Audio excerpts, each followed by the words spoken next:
He was a chain smoker who liked to drink his whiskey neat. He had a weakness for sweets and ice cream and was known for having affairs with both men and women. And despite being physically frail and suffering from clinical depression, he refused to slow down or take a break. This was Winston Churchill, Prime Minister of the United Kingdom during World War II, one of the most revered leaders of all time. Asterisk in today's video, we'll be looking at 5 surprising facts about Churchill during World War II that you never knew you needed.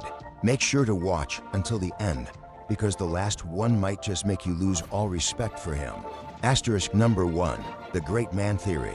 One of the reasons why Winston Churchill is considered such a great leader is because of his ability to inspire people with his speeches. There are many famous quotes of his which are remembered even today, like "We shall fight on the beaches" or "Never given." But did you know that these speeches were not written by him? As a matter of fact, he hated writing. Whenever he had to deliver a speech, he would dictate it to his private secretary, John Eric Williams, who would then write it down.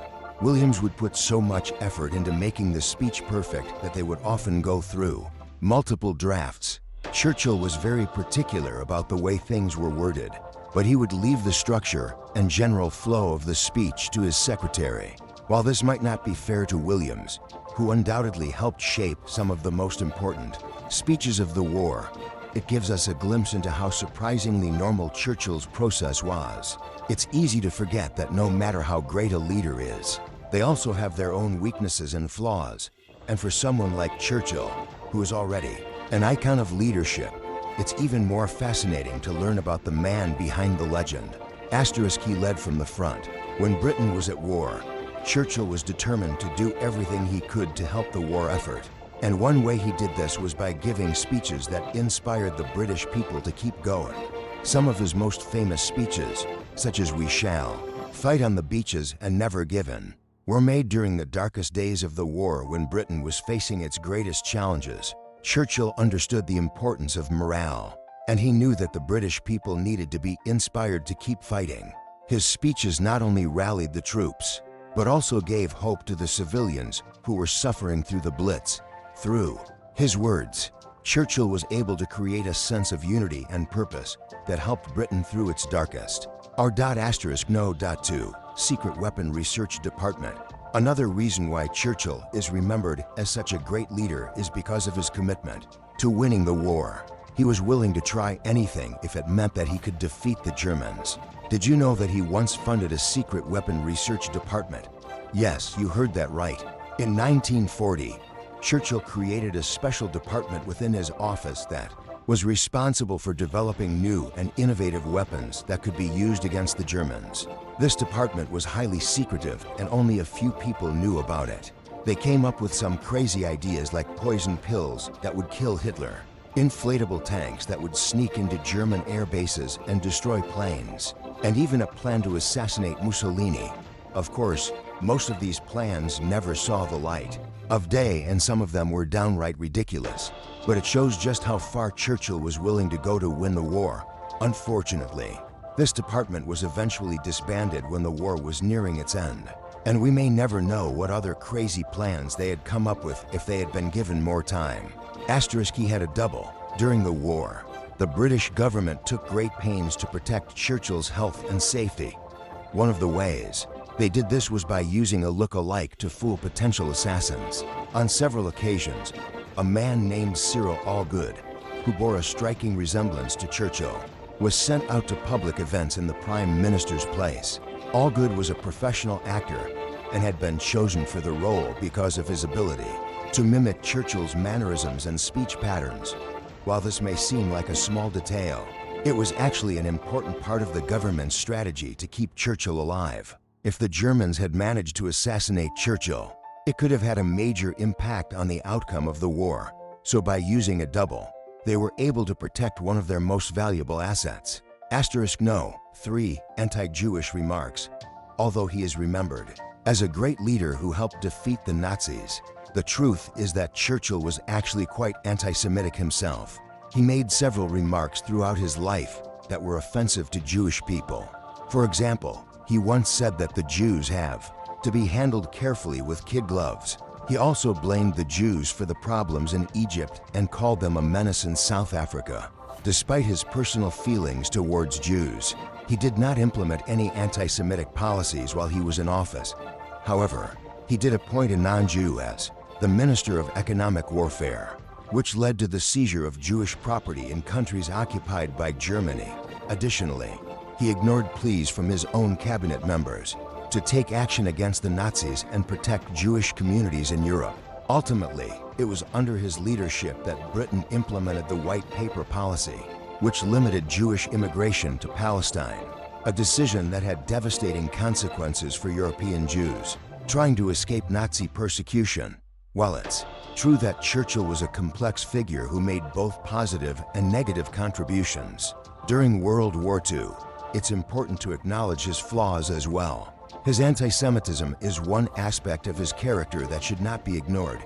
After all, fighting against racism and bigotry is just as important as fighting against fascism and tyranny.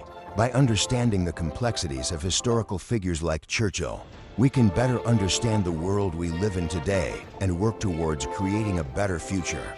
Asterisk, he gambled away his leadership. With the war in Europe winding down, Churchill began to make moves to secure his position at home.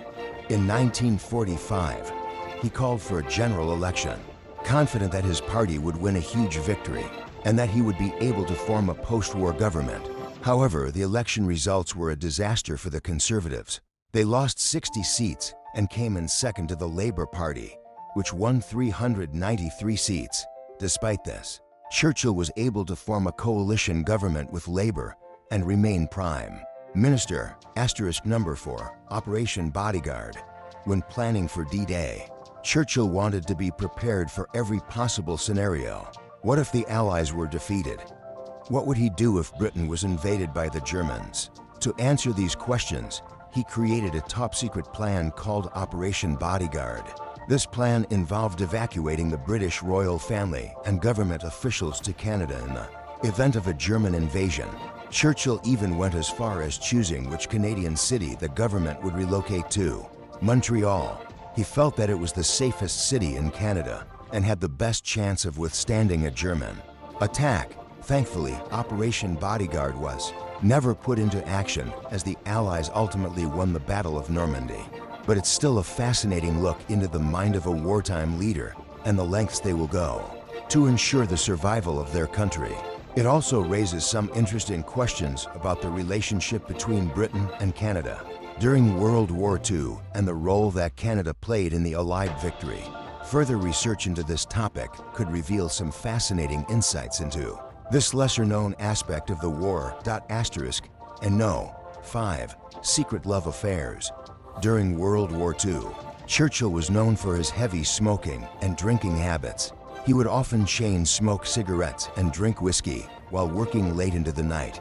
But did you know that he also had a weakness for women? He was known for having numerous love affairs, both with men and women.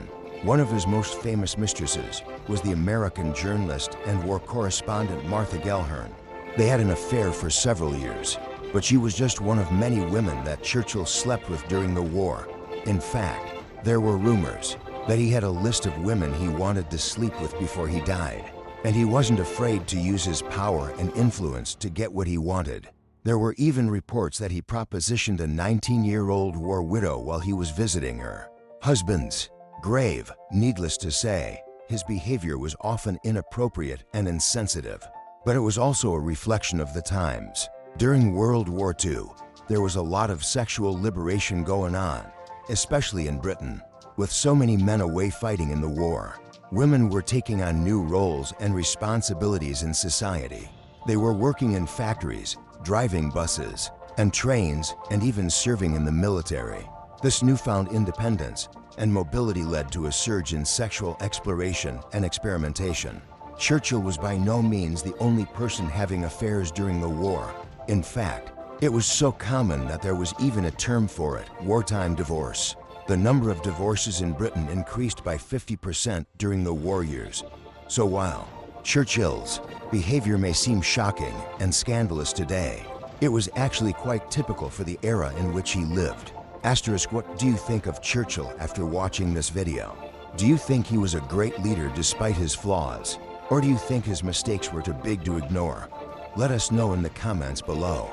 We hope you enjoyed learning about Churchill and his leadership style. If you want to learn more about World War II, be sure to check out our other videos on the topic. Thanks for watching, and we'll see you next time.